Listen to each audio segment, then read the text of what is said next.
Guys లిటరల్గా చెప్తున్నా, ఈ ఐపీఎల్ సీజన్ మొత్తంలో నాకు ఎస్ఆర్హెచ్పి 2 మ్యాచ్లు మాత్రం ఫుల్ ఎగ్జైట్ అనిపించినాయి. ఏవేవంటే ఫస్ట్ మ్యాచ్ అనుకుంటున్నారేమో ఎస్ఆర్హెచ్ వర్సెస్ ఆర్సీబీ అని, అస్సలకే కాదు, ఎస్ఆర్హెచ్ వర్సెస్ ఆర్ఆర్. ఈ మ్యాచ్ ఇది ఆడేటప్పుడు ఆర్ఆర్ టేబుల్ టాప్లో ఉండే, అప్పటికే అది ఆడిన గేమ్స్ అన్నీ విన్ అయింది. అండ్ ఆ గేమ్ ఆడింది మన హోమ్ గ్రౌండ్లో ఉప్పల్ స్టేడియంలోనే. ఆ గేమ్లో ప్రఫుల్ ఇంగే అండ్ సాకిబ్ హుస్సేన్ ఇద్దరు కలిసి 8 వికెట్స్ తీసిరు, ఆర్ఆర్ని చిత్తు ఓడించేసారు. అదే ఎస్ఆర్హెచ్ఏ గెలిచింది. నెక్స్ట్ నిన్న జరిగిన పంజాబ్ కింగ్స్ వర్సెస్ ఎస్ఆర్హెచ్. ఈ మ్యాచ్ యాక్చువల్గా దానికి ముందర కేకేఆర్తోనే మనం అది గెలిచి 14 పాయింట్స్తో టేబుల్ టాప్లో ఉండాల్సింది, కానీ ఇట్స్ అవర్ బ్యాడ్ డే, మనం వెళ్ళలేకపోయినాం.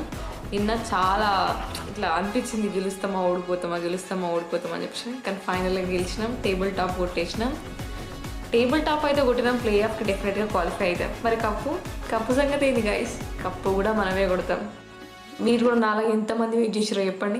నిన్న మీకు కూడా సేమ్ అంతే అట్లనే అనిపించిందా ఎస్ఆర్హెచ్ వర్సెస్ పీబీకే మ్యాచ్?